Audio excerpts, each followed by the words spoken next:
Saya tidak mempertikaikan sama ada satu bangunan sepatutnya 50 tingkat ataupun 60 tingkat ataupun 100 tingkat. Yang penting siapa yang membuat keputusan tersebut tidak patut datang daripada pihak kerajaan. Kerana era kerajaan tahu segalanya sudah pun habis. Dan yang kedua, mengenai multiplier effect. Bila kita membangun sebuah bangunan memang ada kesan ekonomi. Tapi sama ada kesan ekonomi, impact ekonomi ini tinggi ataupun rendah akan bergantung kepada apakah aktiviti yang dapat tertarik kepada bangunan tersebut. Kalau kita bangunan katakan Cyberjaya pada 10 tahun yang pertama langsung tak ada aktiviti macam ghost town, itu menjadikan satu pembangunan one off. Okay? Dia punya impact hanya one off saja. Tapi kalau kita dapat menarik semua syarikat terkemuka di dunia untuk menapak di Cyberjaya, ini menjadi impact ekonomi yang cukup tinggi. So ini tertaluk kepada apakah dasar yang akan dapat menarik syarikat-syarikat terkemuka yang besar, yang beraktiviti, banyak datang ke tempat tersebut dan bukannya tertakluk kepada sama ada bangunan ini 50 tingkat ataupun 100 tingkat. Okay.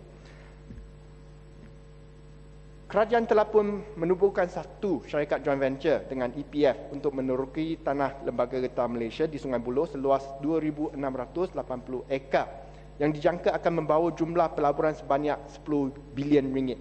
Kedua-dua pemilik tanah, kerajaan dan KWSP tidak mempunyai sebarang pengalaman yang tinggi dalam bidang pembangunan hartanah dan ia memang menunjukkan bahawa kerajaan tidak tahu segalanya. Akan tetapi kalau begitu, mengapa pihak KWSP dan kerajaan sendiri diberikan tanggungjawab pembangunan hartanah jika era kerajaan tahu segalanya sudah berakhir? Adakah tanah ini diberikan secara percuma kepada syarikat joint venture tersebut? Kalau ianya diagihkan secara percuma atau dengan kos yang rendah, keuntungan yang akan dicapai tidak akan mencerminkan tahap kejayaan projek tersebut. Kini walaupun KWSP bersifat pelabur portfolio, ia sekarang perlu menguruskan dua buah bank, RHB dan juga Malaysia Building Sdn Bhd, MBSB, menjadi mengurus dua buah bank, menjadi antara pemaju tanah yang terbesar di Malaysia dan akan juga terlibat dalam bisnes lebuh raya bertolak selepas mereka mengambil alih Plus Expressway Berhad. Nampaknya KWSP akan menjadi konglomerat yang terbesar di Malaysia. Adakah ini dimaksudkan oleh Yang Amat Berhormat Perdana Menteri bahawa the era of the government knows best is over? Sebenarnya kerja-kerja ini patutnya dipimpin oleh pihak swasta dan bukan pihak yang berkenaan dengan pihak kerajaan. Pada masa yang sama, kerajaan telah juga memperuntukkan dua keping tanah yang cukup bernilai, lapangan terbang Sungai Besi dan kawasan pasar rakyat Jalan Tun Razak kepada dana Satu Malaysia Development Berhad. Ini termasuklah pembangunan daerah kewangan antarabangsa KL bersama Mubadala Development Company yang dijangka memerlukan pelaburan sebanyak 26 bilion. Satu MDB di sini merupakan pelabur dan peneroka bagi pihak kerajaan. Sekali lagi soalan saya akan tanya, adakah ini menunjukkan bahawa the era where the government knows best is over? Kesemua projek-projek yang terbesar dalam bajet ini, dalam ETP, semuanya dikendalikan, dilaksanakan oleh pihak kerajaan. Ini tidak menunjukkan apa yang Amat Berhormat Perdana Menteri mengatakan selalu bahawa kerajaan doesn't know the best, no more. Okay? But it shows that it's continuing. Okay? Adakah kerajaan tidak belajar daripada kesalahan-kesalahan sebelum ni di mana projek-projek besar ditawarkan secara terus kepada syarikat-syarikat yang berkaitan dengan kerajaan ataupun syarikat-syarikat kroni dan selepas tu kerajaan perlu bail out ke semua syarikat-syarikat ni seperti syarikat Renung, UEM, Time.com dan banyak lagi syarikat yang pada hujung tahun 90-an selepas projek-projek besar gegasi zaman Mahathir gagal, kerajaan perlu mengeluarkan berbilion-bilion ringgit untuk mengambil alih banyak syarikat ini supaya kerja-kerja projek-projek tersebut dapat diteruskan. Ini merupakan satu kos yang cukup tinggi bagi kerajaan. Tan Sri Datuk Yang Dipertua, kita semua yang duduk di dalam Dewan ini Yang Mulia ini ingin mendapat tahu dengan lebih terperinci mengenai pelaporan prestasi, keuntungan dan akaun 1MDB, 1MDB yang telah meminjam 5 bilion dengan jaminan penuh daripada pihak kerajaan. Yang Amat Berhormat Perdana Menteri telah menyatakan bahawa beliau amat bangga dengan pencapaian keuntungan sebanyak 425 juta ringgit dalam tahun pengurusan yang pertama. Kalau begitu, kami menyuruh supaya Yang Amat Berhormat Perdana Menteri akan sudi memberikan laporan terperinci secara lisan ataupun tertulis ataupun menggunakan annual report daripada 1MDB kepada Dewan Yang Mulia ini supaya kita sebagai wakil rakyat dapat lebih memahami kecemerlangan 1MDB dengan lebih mendalam. Kita juga ingin mengetahui dengan lebih teliti cara projek the KL International Financial District yang bernilai 26 bilion ini akan dibangunkan. Sama ada 1MDB akan mengumpul dana tambahan melalui bond dan pinjaman yang akan diberikan jaminan daripada kerajaan, dan apakah cara kerjasama pembangunan dengan Mudahbala Investment Company. Okay. Dalam pada itu, adakah pihak PNB yang bertanggungjawab untuk membina warisan merdeka 100 tingkat yang bernilai 5 bilion itu perlu mengumpul dana, need to raise funds tambahan melalui pinjaman ataupun bond, dan sama ada kerajaan akan memberikan jaminan kepada bond tersebut. Kami bimbang kalau semua projek ini memerlukan pinjaman yang cukup besar dan memerlukan jaminan daripada kerajaan. Kalaulah satu projek gagal, tanggungjawab yang dibeban oleh kerajaan adalah cukup berat.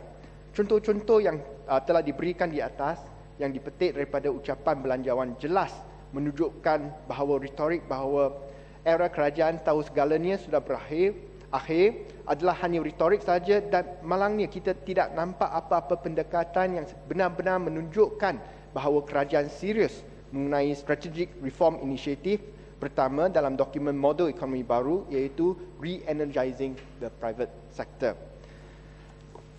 Justru itu, rakyat ingin mengetahui apa telah terjadi dengan konsep model ekonomi baru yang hanya beberapa bulan dahulu dibentangkan oleh Yang Amat Berhormat Perdana Menteri sebagai game changer bagi ekonomi Malaysia. Mana dia ciri-ciri model ekonomi baru dalam Belanjawan 2011 yang baru saja dibentangkan di Dewan Yang Mulia ini? Yang Amat Berhormat Perdana Menteri kerap kali menegaskan bahawa dasar affirmative action policy kerajaan akan dirombak untuk mencapai matlamat strategic reform initiative yang kelima, iaitu transparent and market friendly affirmative action. Saya baca seperengan daripada model ekonomi baru mengenai SRI, strategic reform initiative ini. A key component of inclusiveness is the fostering of equal and fair economic opportunities. Affirmative action programs and institutions will continue in the NEM, but in line with the views of the main stakeholders will be revamped to remove the rent-seeking and market-distorting features which have blemished the effectiveness of the program. Affirmative action will consider all ethnic groups fairly and equally as long as they are in the low-income 40% of the household. Affirmative action programs would be based on market-friendly and market-based criteria together, taking into consideration the needs and merits of the applicants. Rakyat ingin mengetahui apakah dasar afirmatif yang akan Ya Ahmad, 1 minit ya. Habiskan sekejap. 2 perangan lagi. Rakyat ingin mengetahui apakah dasar afirmatif yang akan dirombak semula, supaya bantuan ditumpukan kepada pihak yang benar-benar memerlukan bantuan dan bukannya kroni-kroni atas alasan dasar afirmatif mengikut kaum. Bajet 2011 yang diumumkan oleh Yang Amat Berhormat Perdana Menteri langsung tidak mempunyai sebarang pendekatan dan rombakan untuk menegaskan transparent and market-friendly affirmative action. Datuk Seri Nazir Razak, Ketua Eksekutif Bank CIMB, telah pun menyatakan secara terbuka bahawa matlamat dasar ekonomi baru telah tersongsang. He said the NEP has been bastardized to benefit a few people at the expense of the people at large. Beliau berkata secara spesifik, beliau tidak faham mengapa polisi AP diteruskan kerana ianya hanya memanfaatkan golongan yang berpengaruh dan yang sudah kaya raya. Apabila saya mengumpulkan cadangan untuk mengumbalkan polisi diskaun rumah bumi putra supaya wang yang dijimatkan daripada diskaun rumah mewah disalurkan kepada satu dana untuk membantu golongan yang miskin, meskipun golongan bumi putera yang miskin. Saya dituduh dan diserang bertubi-tubi daripada pemimpin UMNO termasuk Yang Amat Berhormat Perdana Menteri bahawa saya tidak menghormati perlembagaan dan berniat memansuhkan hak bumi putera. Saya tidak berniat untuk mencabar perlembagaan dan hanya ingin mencadangkan dasar afirmatif yang mengikut semangat model ekonomi baru yang dibentangkan oleh Yang Amat Berhormat Perdana Menteri, di mana bantuan sepatutnya ditumpukan kepada golongan berpendapatan 40% yang terendah. Akan tetapi reaksi daripada UMNO menunjukkan bahawa pemimpin UMNO langsung tidak berniat untuk merombak dasar afirmatif untuk menjadi lebih tulus, lebih mesra pasaran ataupun market friendly dan lebih mengikut keperluan. Tan Sri Yang Di-Pertua, akhir sekali saya ingin membaca satu komen Facebook yang diberikan kepada saya semalam oleh seorang rakyat Sabah.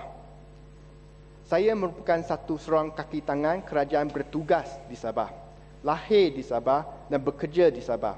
Bagi saya, bajet kali ini hanya gula-gula untuk kanak-kanak hingusan. RM500 bukan hadiah yang baik. Di sini ingin saya mengutarakan beberapa fakta yang mungkin boleh membantu YB. 1. Duty import 300 barangan. Adakah ini termasuk susu tepung bayi yang 100% diimport dari luar negara? Lampin pakai buang. YB boleh buat survey tinjauan di seluruh negara ke semua pasar raya. Tintin susu bayi. 2 minit dah lebih, Wan. Ni saja, habis ni saya akan stop. YB boleh buat survei tinjau ke seluruh negara, ke semua pasar raya.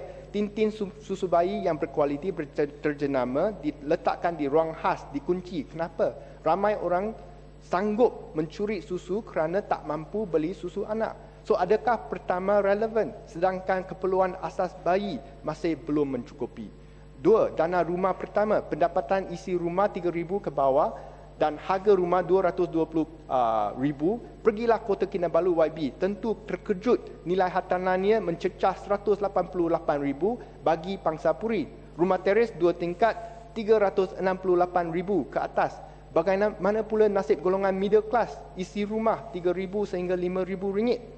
Dasar ini hanya menguntungkan pemaju dan broker rumah. Kenapa tidak ada kawalan pemilikan rumah? Orang kaya mampu beli banyak rumah, orang miskin tetap penyewa tegar. Datuk Yang Di-Pertua, sebuah kerajaan yang prihatin merupakan sebuah kerajaan yang benar-benar mendahulukan kepentingan rakyat jelata dan bukannya golongan yang terpencil. Seperti apa yang diulaskan oleh rakyat Sabah tadi, yang penting adalah harga susu tepung bayi ataupun lampin pakai buang yang dikenakan duty import yang tinggi dan menyusahkan kehidupan rakyat yang bukannya pengurangan harga minyak wangi ataupun seluar dalam. Yang seluar dalam kalau miskin tak pakai pun tak apa. Tapi walaupun bagaimana miskin, barangan keperluan seperti susu tepung bayi adalah barang yang akan menyempurnakan kehidupan mereka. Saya harap pihak kerajaan akan mempertimbangkan ucapan dan perbahasan saya supaya belanjawan kerajaan dapat diubah sesuai, supaya ianya benar-benar mendahulukan kepentingan rakyat dan bukannya dari segi cakap-cakap manis dan kosong sahaja. Sekian, terima kasih.